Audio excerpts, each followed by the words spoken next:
Hey guys, in this episode, we're going to review the movie Game Night. We're going to see how it compares to other comedy films, and we're going to see how Rachel McAdams and Jason Bateman do as a comedy duo. This is episode 17 of the Reel-ists Podcast.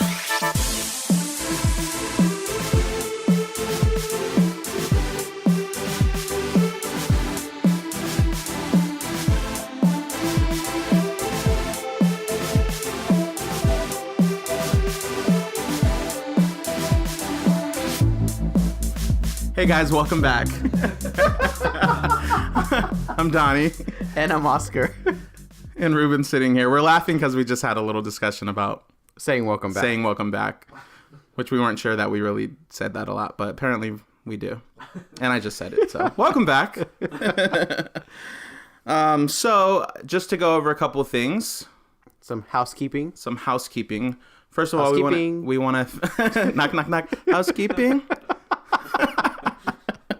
That's going to be our segment for that. It's going to be like an actual knock. Housekeeping. We want to thank our listeners. Yes. So much for supporting us and for listening. And I know we had a lot of listens last week. Which was our highest to date, right? Week. Yeah. So that's amazing. Thank you guys so much, Team Reel-ists. You're awesome. You're amazing. Right. Are you Team Reel-ists? Right.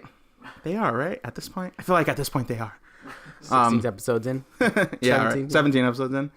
So yeah, just definitely want to thank you guys and want to reiterate, please just continue to share us with your friends, your family, everyone you know. Tell them to check us out.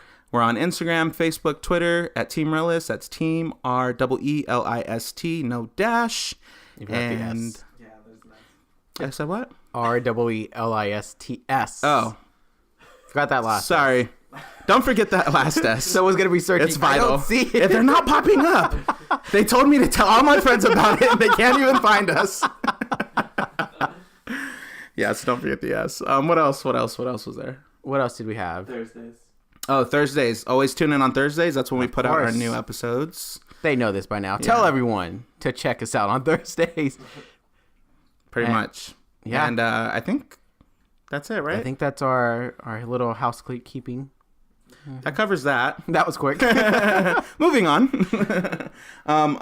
Did you want to talk about the movies we saw this week? I just want to give them a shout out. Yeah, we did. We're doing quick reviews on the other two, but Annihilation and Game Night. Oh no, not Game Night. We're talking about that one. Annihilation and Everyday. Right. Yeah, two films that completely different. So hopefully our quick reviews kind of really express how we feel about them.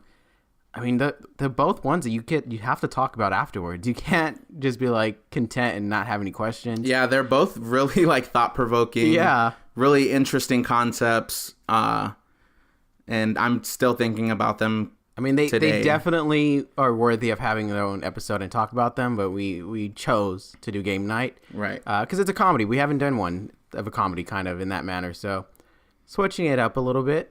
Exactly. But definitely check out our quick reviews on those two movies if you have. Check them out if you have seen those movies, because they're definitely ones we would gladly want to talk about. So yeah, maybe we might, I don't know, find it somewhere. Maybe. In our second, I mean, hey, we just talked about them just now, right? Doesn't right. that count? They got a shout out. So. Yeah, absolutely. But yes, the film we are reviewing this week out of the three is Game Night. So, Max and Annie's weekly game night gets kicked up a notch when Max's brother Brooks arranges a murder mystery party, complete with fake thugs and federal agents. So when Brooke gets kidnapped, it's all supposed to be part of the game. As the competitors set out to solve the case, they start to learn that neither the game nor Brooks are what they seem to be. The friends soon find themselves in over their heads as each twist leads to another unexpected turn over the course of one chaotic night. So, Oscar, Game Night, what were your thoughts? It was fun. It really was fun. I mean, I feared it was going to get to one of those where, like, midway point, you're kind of like, okay, I'm done. I don't want to watch this anymore. And, like, a lot of those movies kind of have that, like, it's a great premise. It starts off great, and then you can just feel that they're extending it. They're, like, extending the plot, and they're trying to wrap things up, and it's a lot of, like, oh, how convenient that, you know, it all worked out kind of thing. Mm-hmm. But this one was fun. This one kept you interested in finding out how it's going to end. You really, like, they kept adding a twist in a good way. It wasn't a bad way. It wasn't like they're pulling a rabbit out of a hat and just to be like, oh, surprise, this isn't the end. Yeah, I think there was like 3 twists altogether in the movie. Mm-hmm. I know. I said if there's another one, I'm done. Did you? Oh yeah. Forgot about the spoilers. Oh yeah. Oh my God! Don't spoil it. There are spoilers. I mean, I'm telling you three. Is that a spoiler to tell you that there are three twists? Well, no, I don't think so. Right? You didn't say what they were. One dies. So audience, listeners, you have been warned. Spoilers. I totally agree. I went in thinking I didn't really have like super high expectations for this film. Like I know it was like a comedy, and Jason Bateman is always funny, and I like Rachel McAdams, and I was excited to I wasn't like not looking forward to this movie or like, oh, this is just gonna be another comedy that gets lost in the sea of like mediocre comedies. But it wasn't. I thought it was really well done. I liked it was a nice balance of dialogue and physical comedy. Mm-hmm. I think that was great. I think the beginning really was more dialogue kind of comedy, with them actually playing and one of the friends always having a different girl and like that. Yeah, that kind of reoccurring. So like basically the first half of the film up until the point when the brother gets kidnapped, like for the most part the comedy was like more dialogue. Yes, it was like in what they were saying, and right. Then the second half of the film was more physical comedy. So I get that, but I do like that as well. Like that was, it's because some films there are some films that like are heavy on one or heavy on the other, and it's like, but this film right. Like really I'm trying to think balance. like as a comparison in terms of the comedy, like Horrible Bosses, with Jason Bateman also stars in that one. That one we're really promoting Jason Bateman right now. He's also in Zootopia.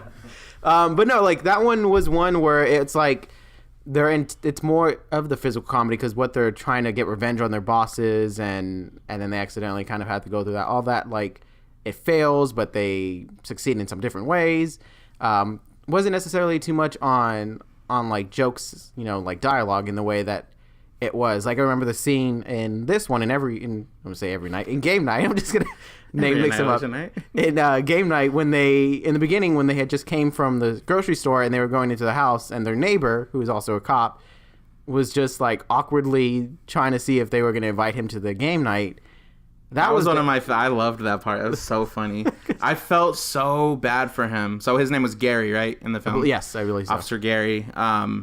Yeah, and he so his wife divorced him, so he was like, by himself. And it was like they hung out with him and the wife together, never just him. Yeah. So they're kind of like always trying to kind of duck and dodge him and not like include him in anything, but he's kind of like always peeping out his window or standing outside the door. Very creepily too. Very. Like I would not want him as my neighbor. No, not at all. I wouldn't. Well, I mean, I guess I would after we saw the whole film. But, I mean, but initially he comes off very creepy, and I mean, it was still creepy. I mean, I know I'm jumping here to the end, but right to the credits. The credits was a very like revealing thing that if it was true, I don't know if that was just for humor or if that was accurate with like the way like all kind of of it like was the storyboard that he kind of posted in his like basement or something. Right. I don't know if that was accurate, but if that was just for like a way to kind of be clever on the credits, I don't know if that was kind of felt real because then they show him again. I don't know. Well, they showed him at that was the after they showed that the camera looked at his face. Right, that's what I'm saying. So like, is that official or was that just like end credits for humor? As to I don't know. Yeah, but that's all creepy. But no, like that was the thing. Like the comedy was a nice balance. I kind of when I see Jason Bateman is in the movie, I do kind of expect that kind of humor from him. Like you kind of know what you're expecting if you've seen a movie of his. Mm-hmm. Not to say that he's like stereotyped in that role, but he's stereotyped in that role. Yeah. Very like he's usually very like the like blue collar like kind of like responsible. Yeah, where he's doing well. He's not like does good at his job, and something happens to him, and through a twist of turns. Exactly. So I mean, you know that kind of comedy is going to come. So it's definitely. I mean, in terms of comedy, I just my fear was I was going to lose interest. I thought they were going to start off high, and at that point, I was going to be like, okay, I'm kind of done with this. But they did not. They had an interesting plot, and I wanted to see it play out. So that was definitely a good surprise in my view. I like that they like kind of were layering it too. Like it wasn't just like, we're just gonna have a game night and then like something crazy. I mean, something crazy did happen, but like I like how they the brother had in mind that he wanted to like do this murder mystery, and then like the murder mystery really turned out to like kind of it wasn't a murder mystery, but he got kidnapped, and like that added another layer to it, because they could have made the kind of crazy, quote unquote crazy chaotic event something else. Like it didn't have to like relate to what they were there for, you know, like the murder mystery. Right. I would have liked it. I'm not going to lie. I would have liked if they did keep it in the game-ish type feel. I know that probably would have been a little too cliche, but in terms of like the way you think of the movie, you think, okay, this is going to be, you know, involving board games or, you know, things like that. It didn't go that route, which I think might be a reason why a lot of people are loving it, is that you weren't getting the, oh, now we have to play this real life version of Sorry, or now we have to, you know. Yeah. I feel like that would have been fun, or at least like or maybe a moment, not the entire movie, but like a nice little moment. Given that it's called a game night, you can't help but think of board games, and they briefly covered like actual board games. Like it was, I think the only games that they really played was like charades, Jenga. Charades. Yeah. There was I think there was another one. And then it was like in the beginning. I mean, and they were carrying board games to right. the car. They were like advertising. Like it was like, yeah, but they never really played actual games in the movie in that sense. It was just more of like a hangout at, you know, someone's house with the idea that you are going to play games, which they probably did. And then they did like Dance Dance Revolution when they got married. Right. So there was a lot of nice little touches of games, but it definitely does not really cover a game, or it doesn't, you know, go over the top with games. I think one of the movies that comes to mind in terms of like does it over the top, I don't know if you remember the movie Pixels.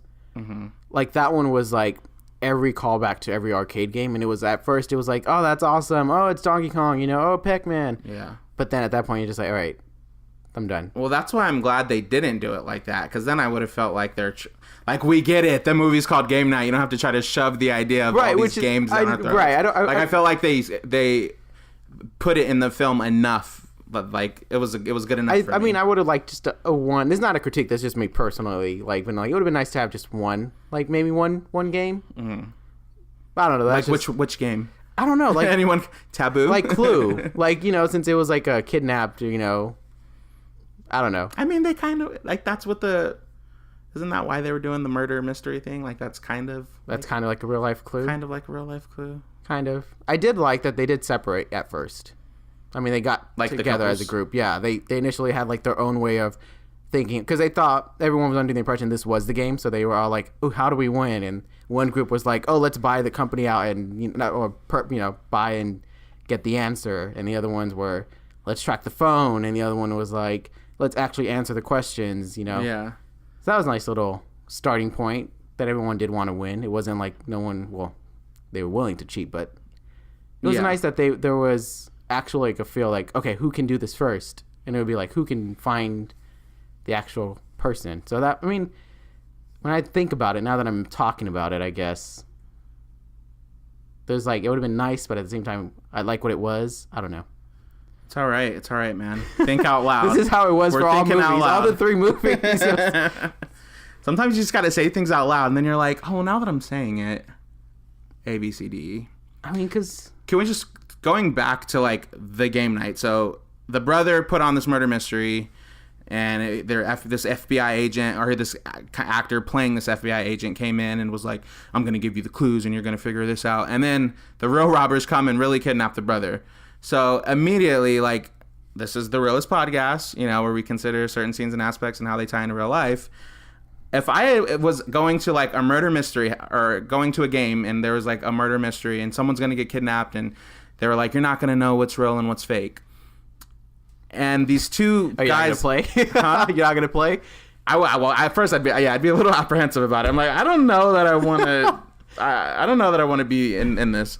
But the two robbers come in and start fighting with the brother, and they're like, it does look, I mean, it is real, so they're all like, oh my god, this looks so real, and they're like hitting each other, but then they start like throwing each other into glasses, and things are breaking and shattering, and like they're going into the like, and like they're getting cuts on each other, and I know he said you're not gonna know what's real or what's fake, but I would be like, time out, like now you guys are like breaking all these glasses, like that's what would have like tipped me off like this. Maybe this is not a game.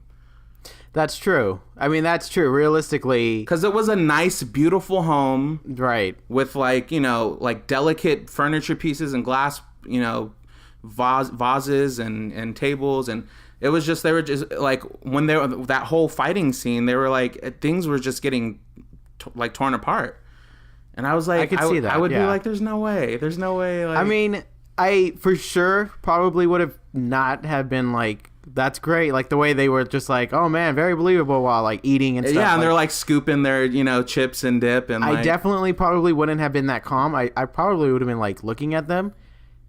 I mean, it's just tough. Like, I don't know if I would interrupt though. I don't know if I would be like, wait, guys, hold on, stop. That's too rough. Stop. Like, I don't know if I would be like the one stopping. I probably would be like, whoa, this is like this isn't too much. But I don't know if I would stop it. I don't know that I would stop it right then and there. Like, oh, wait, I can't. I don't know if this is real or fake. But I wouldn't just be sitting there like shoving my face with food. Like, oh yeah, keep it up, guys. You guys are doing good.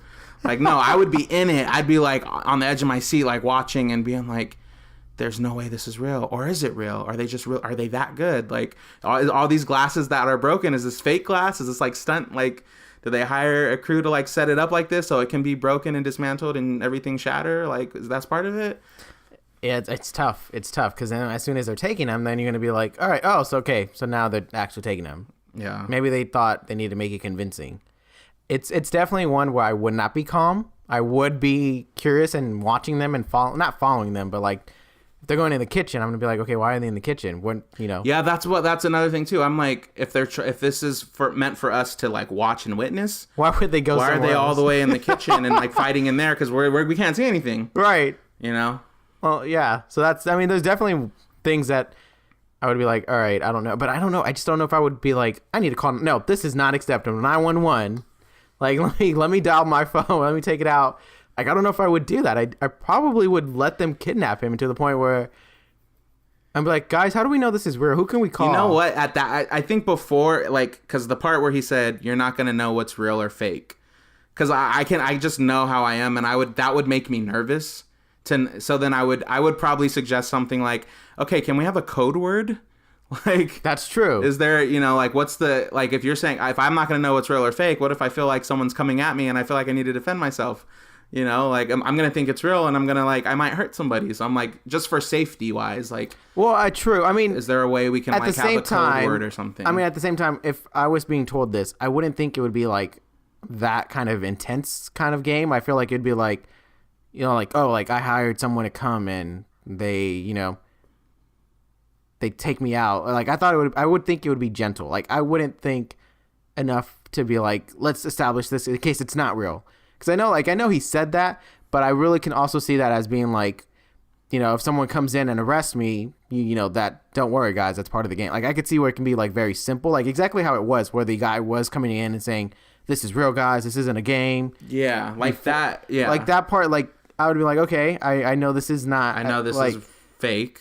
Like, you're playing a part right now. Right, and then when the actual, kidnappers come in, I would still feel like that's part of it, because I'd be like, that looked a little too fake, and now they're trying to make it authentic. Yeah, I could see that. So, I mean, my initial thing I would be like, that. Okay, so this is going to be very, friendly. This isn't going to be intense. There's not going to be guns. There's not going to be weapons. It's just going to be, come in, like, punch him and maybe, like, drag him out, knowing that he's being kidnapped kind of thing. So that's the difficulty of it, because I wouldn't have. I mean, maybe it should be like who I think I'm playing with, because if I'm playing with you guys, I don't think you guys would actually want to get that kind of intense game. That would be crazy if you guys. I'm good with just like phase 10, Connect 4 is what I was thinking too. Some like Uno, some Taboo, Monopoly. I'm good. Like, I'm good with those games. Yeah. Like, we don't have to do. I don't need a whole live action. Like, we want a murder mystery. We playing Clue. Yeah. Or like, man, I don't need that much excitement. I'm quite content with like a deck of cards and let's play some like. You want excitement? We're gonna play. We're gonna play Monopoly in Spanish. We're not gonna know what it says. I mean, I don't know. It's definitely unrealistic on how they behaved. I feel like you definitely would be curious to watch it all, because you would be like, oh, maybe they're leaving clues. Like, oh, he grabbed a knife. That knife can indicate, he works at the knife store. You know, some kind of like those. I don't know. I feel like they definitely, realistically, you would have been more observant. You wouldn't have let it go past, because they definitely treated it like it was just like a friend that came over and they went to the kitchen to get a drink or something like that. It wasn't. It was a game. The game had started, but they weren't paying attention. Yeah. So then after he gets kidnapped, and then you have the three couples, pretty much, and Kevin and I think it was Kevin and Michelle, if I'm not mistaken. They were really funny to me. I mean, I think the whole cast they all had like their moments where they had really funny moments, but like the whole storyline of like she slept with the celebrity and he was like getting really upset and because he thought he was the only one she's been with because they were supposed to be together since high school or something. I thought that whole I loved storyline was pretty funny. Those things, I was really into it. Those things are true when you guys when you get a bunch of friends over, especially like couples. Like those little things do happen in actual like hangouts, where there's probably like one topic that one of them was not expecting or something came up. Like the whole like what are that games called? The ones we have to say never have I ever. That one. Oh yeah. Like I could totally see like that actually playing out in real life. Where for a couple, one of them says, "Oh, I've had many boyfriends," and you're just like, "What?" And then the other person's like, "What? Oh, you have?" Yeah, that definitely kind of like escalates. I felt real. That felt like a natural storyline. Yeah. And then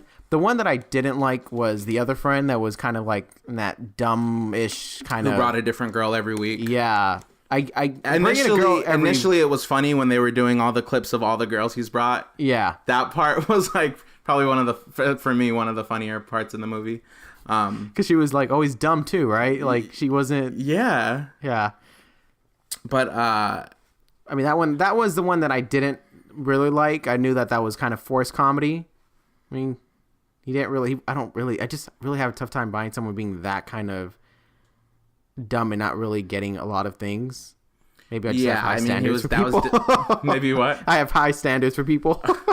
No, I mean, yeah, he was definitely very like an airhead. TV dumb. Like it didn't feel natural compared to the other. It was like the stereotypical like good looking but like nothing going on up there kind of person. Exactly. Like someone who like physically they look good but they're as dumb as a rock. Right, exactly. Which is like but very stereotypical. They did not go, and I think maybe there's some credit. They did not go but he's super hot or attractive kind of cliche either. They weren't doing like constant like.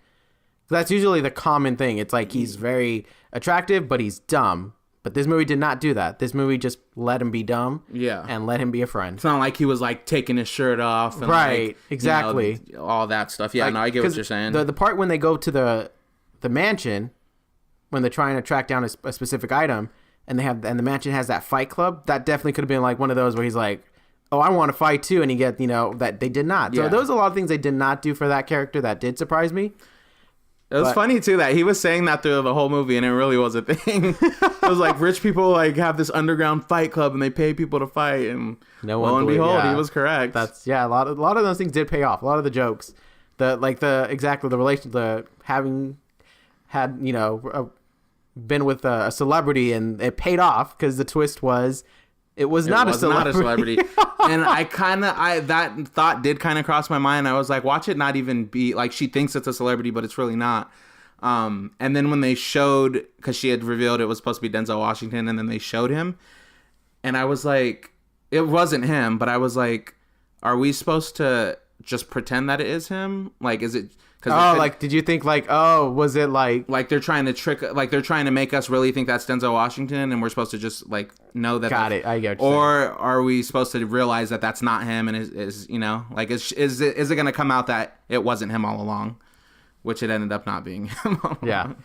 No, that definitely was one of those that I can't see what you're saying. It did at first. I was like, wait, is this really Denzel? Like, I know they didn't hire Denzel for like not even a clip because it was a photo. Yeah.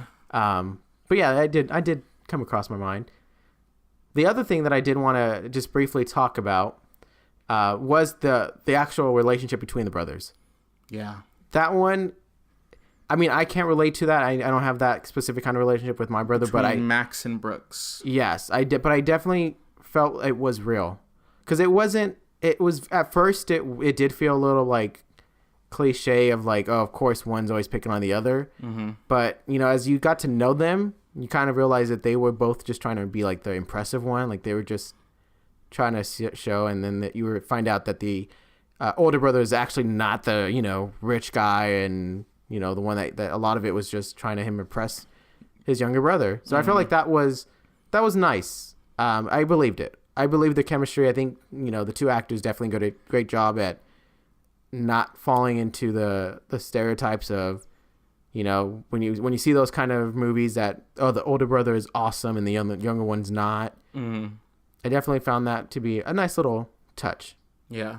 But the Rachel McAdams and Jason Bateman's chemistry worked for me as well. Yeah, I really liked them together. Like to see them. They balanced because Jason Bateman was kind of more of the calm, and she kind of had more of that like energy.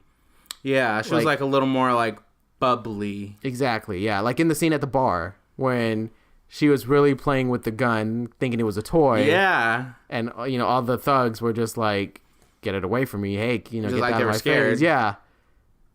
And Jason it Bateman, worked because she didn't know it was real. Like she thought it was a toy, so she was waving it and like, you know, doing all, like, which would make head, which would make anybody nervous. Like if anybody came waving a gun just so wildly, you would be like on edge. So right, it's like, exactly. It was, but Jason Bateman's character was the opposite. Like he was more of just like, you know, calm, and I mean, yeah, he also thought it was fake, but he wasn't also playing around too much with it. Mm-hmm. Like he was more of that kind of calm energy. But yeah, I mean, the chemistry worked out. The one thing I didn't realize until we left was there was a post-credit scene. I don't know if you guys knew that. Oh, so we didn't see it. The officers, the ex-girlfriend, or, you know, the whatever, ex-wife or girlfriend, she ended up dating the guy that looked like Denzel Washington. Are you serious? Oh my god! That was a little post-credit we scene. missed it. That would have been so great to see that. The ex-wife of Gary. Of Gary? Yeah. Was dating the Denzel Washington character. Wow. Man. Unexpected, right? But it makes sense in this movie. Yeah, it does make sense in this movie. The shots were nice too. The shots? Yeah, the transitions. They were. Like I know one. They feel like a game board sometimes. Yeah, like that aerial shot that zoomed down into their kind of street that they lived on. That was a cool shot. I also really enjoyed the scene too when they went to the rich person's house to get the egg. And when they stole it and they were like running through the house throwing it back to each other, right? And just you know, the camera was like chasing everyone that had the egg and kind of going like running alongside with them, and like I thought that was shot really well too. Like it was fun to watch. Like it kept my eyes moving and dancing, and like you know, they're like turning into this room and then they're like running down this stairs and then throwing it back up to the guy on the balcony, and like it was just really fun to watch. So I got it. Like that was probably one of like visually that was probably one of my favorite things to watch of that film. Yeah, I mean the movie from the directors, because they're going to be directing the Flash movie. Yeah, they are. I knew that going in, so I was definitely one of those of like, okay, can they make this a good movie? Because now I have good hopes. I'm hopeful that they can deliver on the Flash movie. Because I think the previous movie that they had on their resume was Vacation. Yeah. And I didn't see Vacations, but it didn't do well critically.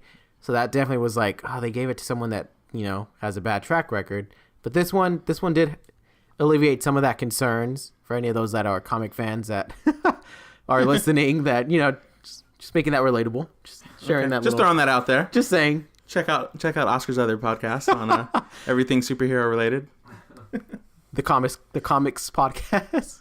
The comics podcast. Were you saying the comics? Yeah, with the ISTS. Yeah, I tried. Okay, it's all right. That's all we can do.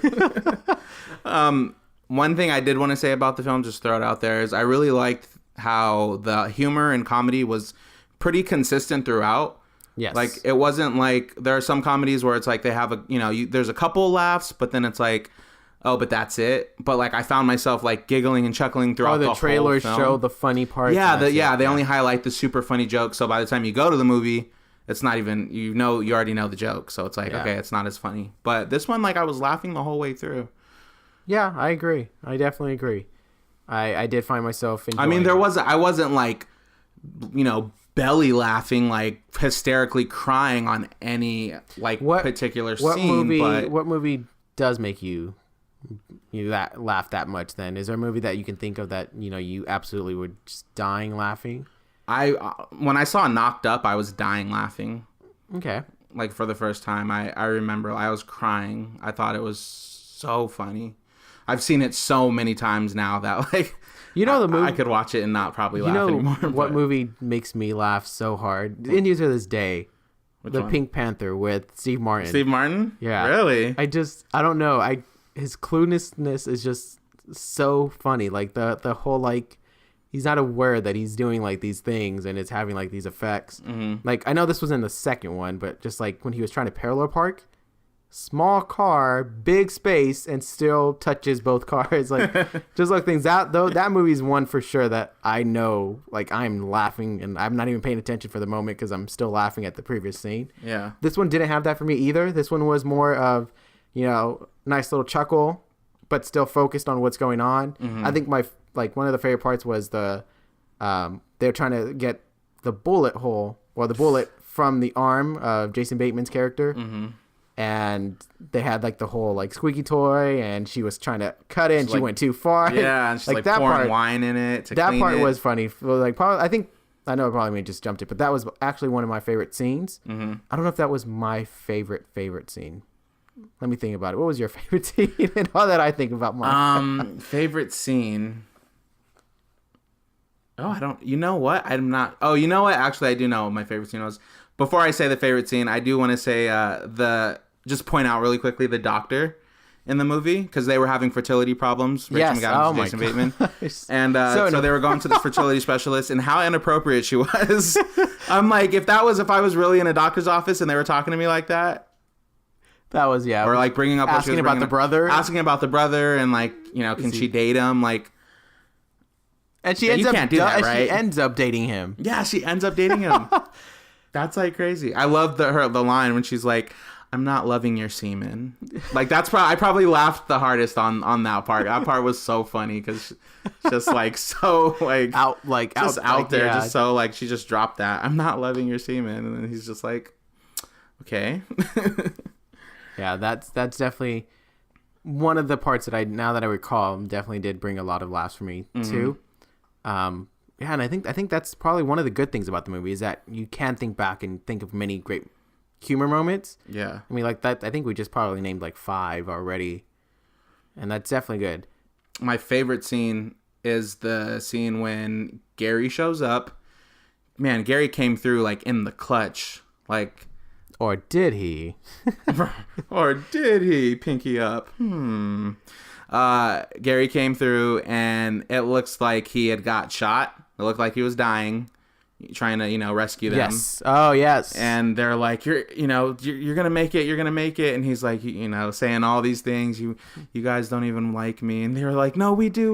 Well, from here on. Yeah. And he's like, they're like, we'll invite you to every game night from now on. Just pull through. And then he like turns out he did get shot, but it was fake. Yep. Like, and it was all staged. And I thought that was like the big twist that I was like, nuh-uh. I really didn't see that coming. I don't know if either of you guys maybe saw it coming. I knew I believed he was going to be saving the day because he was a cop. So I felt like he was going to actually have. I think I had forgot about I didn't forget about him, but I felt like he was. I knew he was going to be relevant. I knew that part. I didn't know to what extent, but I knew he was going to come back because he was a cop. He was going to actually have some kind of helpfulness. Well, so before he came, he showed up and rescued them or whatever. Right. They left his house with like the dog bloodied. Yeah. Well, from the arm, from his arm. But like I was like, wow, they're just gonna. When they were leaving his house, I was like, I know they're going to readdress him at some point in the film because the dog got blood everywhere and they were on his computer. Like maybe he, blood sprayed everywhere. Yeah, like he knows that they were in that Jason Bateman was in that room. That's true. And like didn't some of the things that belonged to his ex-wife or had his ex-wife's picture on it got messed up. Yep. So I knew they weren't just going to leave him like high and dry and not talk about it again. I was like, they have to readdress him at some point in the film. I don't know. I guess I just didn't think like he was gonna like swoop in when he did. So that was like really like, oh my god. And then once again, like it looked another like, plot twist. Yeah. And it looked like he was dying, and he didn't die. And then I was like, oh my God. And then he really did get shot. I like how you delivered that. Yeah. All the plot twists were around Gary, I guess, is what I'm trying to, for me. Like, I mean, yes, I didn't see it coming of him getting shot again and actually being real. That part I did like, whoa. But then at that point I was like, guys, I feel like they just wrapped it up. Like, I felt like we were like, all right, night's over, but they kept it going. yeah. So, I mean, I don't know. I liked that there was more, but I think that's actually one of my criticism was that last half. It felt like it went like to action. Like, it went from, comedy to mystery-ish type feel to straight up action. Like, I don't know about that third act or that scene where they're actually rescuing the brother one more time. Yeah, I get what you're saying. I also don't mind it though, because it's like, it's not like it was just one genre. Like, I feel like it was like there were parts of it that were like rom-com, and then parts that were action, parts that were mystery, crime. Right. Like, it, kind of covered the boards, like across the board. Relevance. I see what you're saying. I get what you're saying. So I was kind of like, okay, that's cool. Like, I mean, and then you even have like, they're not dramatic moments, but they're kind of like a little heavier in material with the whole like fertility problems. And they were kind of, when they were debating, and she was like, when the wife was like, do you even want a kid? I used to I thought your issue was with your brother, but it's like, do you even want a baby? And they were kind of bringing that, working that out. Yeah, so. They definitely did a good job of concluding the storylines in that third twist act, whatever you want to call it. I don't know. Maybe I don't like the whole. I think the part that just disturbs me, because it took me out a little bit, was the actual like stopping the plane. Yeah, that was. Then now we're at like freaking Fast and Furious. Yeah, like we're getting a little carried away. It took me out. Like, at that point, I felt like I agree. I felt like that was. It wasn't. And like like how Rachel like how they were trying to rescue the brother off the plane, and I get that. Like, the execution of that last act is what I probably have a problem with. But I agree. Like, that they were able to conclude the storylines of the movie that it had in a nice little way of like. We found out that, okay, so maybe it's not just the brother, being better than him that was, as you said. So, like, that, I did like those aspects of it. But, yeah, I didn't like the plot of how they took care of that, I guess. Okay. It's all right. It's all right. Well, I guess that brings us to our final real scores for the film. Yeah. Am I going first? Yeah.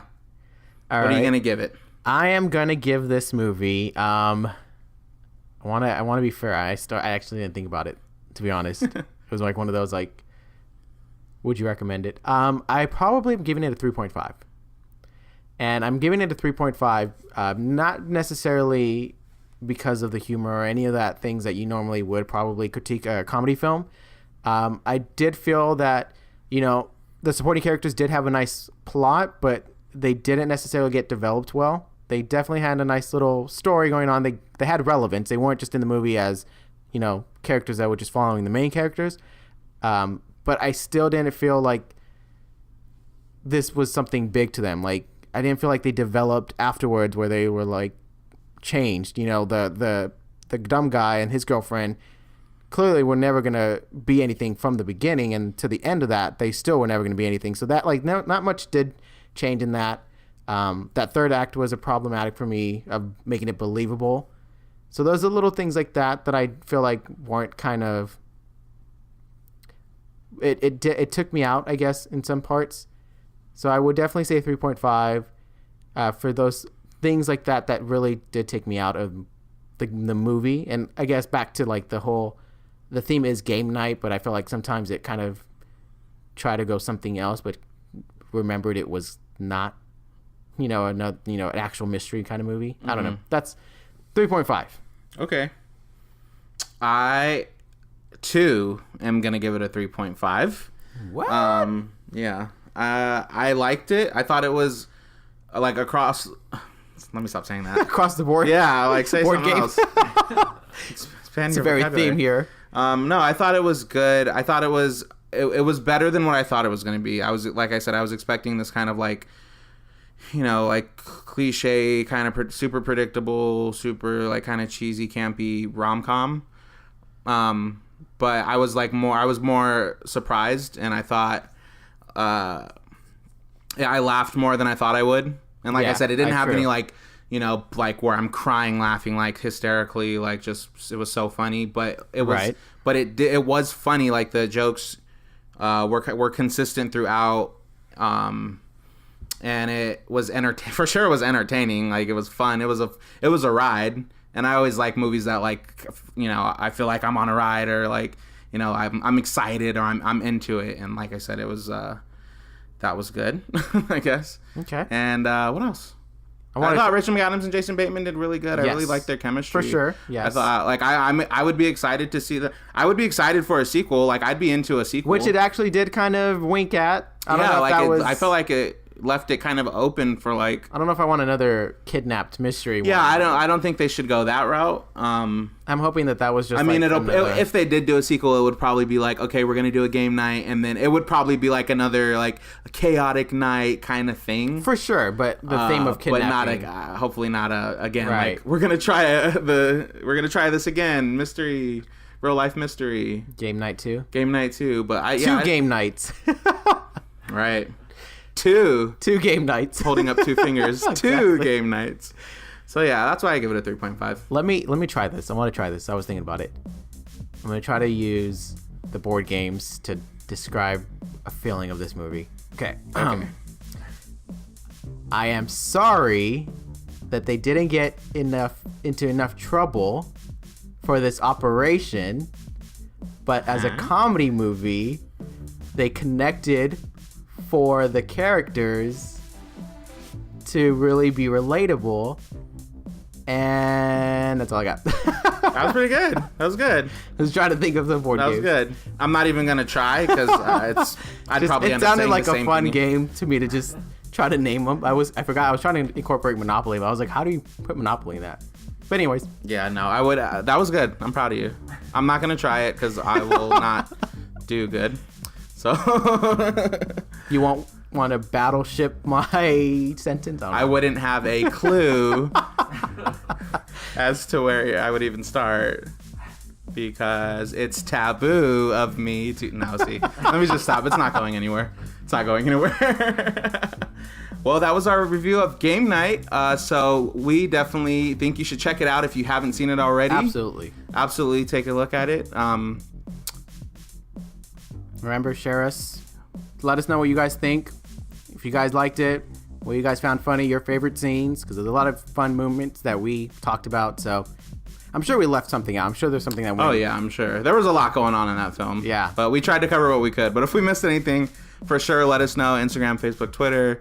And just remember to tune in on Thursdays. Remember to share us with everyone you know. And you can listen to us on Spotify, SoundCloud, Stitcher, Google Play, YouTube. Google iTunes. Google what iTunes is. Google what iTunes is, and then yes, and our website, Reel-istspodcast.libsyn.com. And I think that's about it. That is it. Thank you, everyone. Thanks, guys, for listening. We'll see you next time.